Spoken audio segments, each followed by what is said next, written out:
Welcome po muli sa No Holds Barred. Ah, Tatalakayin ko po ngayon ay ano ba ang kahalagahan ng resulta ng eleksyon doon po sa Antipolo. Ha? Ito po ay labanan ng, kasi po ito po isang special election dahil po namatay po itong si Congressman Acop. At dahil nga po sa kailangan nilang magkaroon ng representative doon po sa Antipolo, ay kailangan magkaroon ng special election. At yun nga, tumakbo yung kanyang anak na si Bong Acop at kinalaban naman nitong DDS na si Red Llaga. Ano po ang kahalagahan ng pag-uusap natin ngayon? Ang kahalagahan po ng pag-uusap natin ngayon ay ganito po kasi yan. Mula po nung ikampanya ni Sara Duterte, itong si Red Llaga, tumaas po bigla yung kanyang rating doon po sa survey.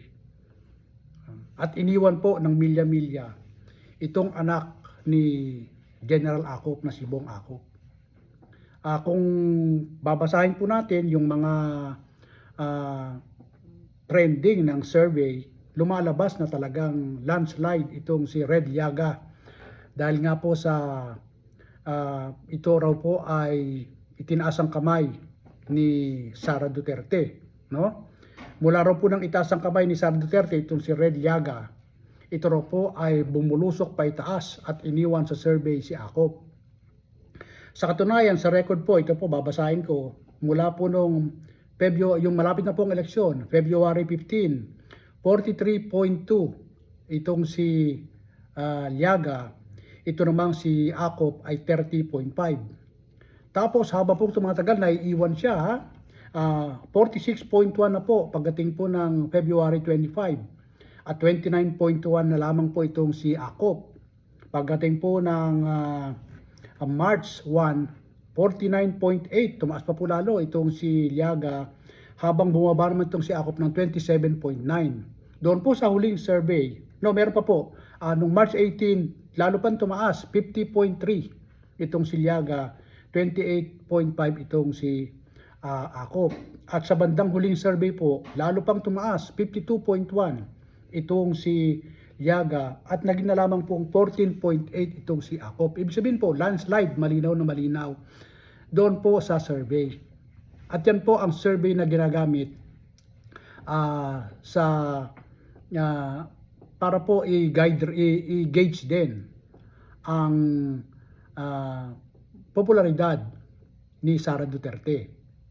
Pagdating po ng eleksyon, Sus Mariosep.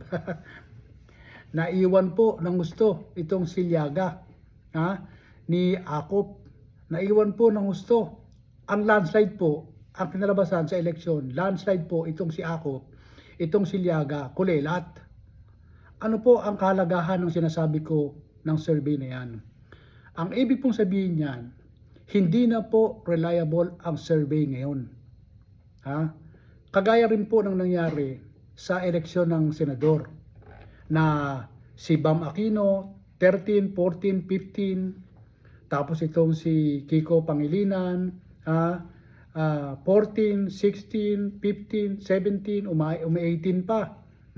Pagdating po ng eleksyon ay number 3 po itong si Bam Aquino, number 5 si Kiko Pangilinan.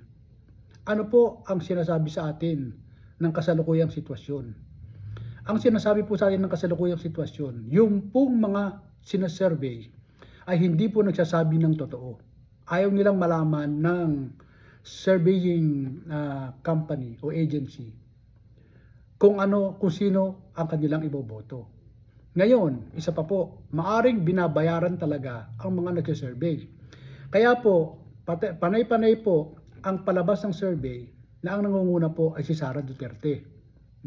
Ano po ang ibig sabihin niyan? Mina-mind condition ng tao, sapagkat meron pong ugali ang mga Pilipino na kung sino ang mananalo, doon sila. Yan po, meron po tayo ugaling ganyan pag alam niyang ganyan-ganyan po ang value ng relihiyon ng isang relihiyon eh. Alamin kung sino ang muna sa survey. Pagkatapos yun ang kanilang dadalhin. Pagkatapos sasabihin nila, oh kita mo, kaya nanalo yun dahil dinala namin. O hindi po ba? Ngayon hindi na po uso yan ngayon.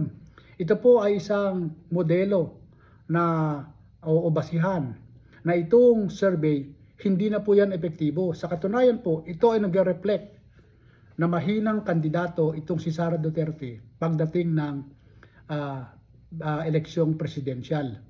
Yan po ang basa ko diyan. So kaya po panay ang palabas nila ng survey na nangunguna si Sara Duterte ay sapagkat mina-mind condition nila ang mga tao.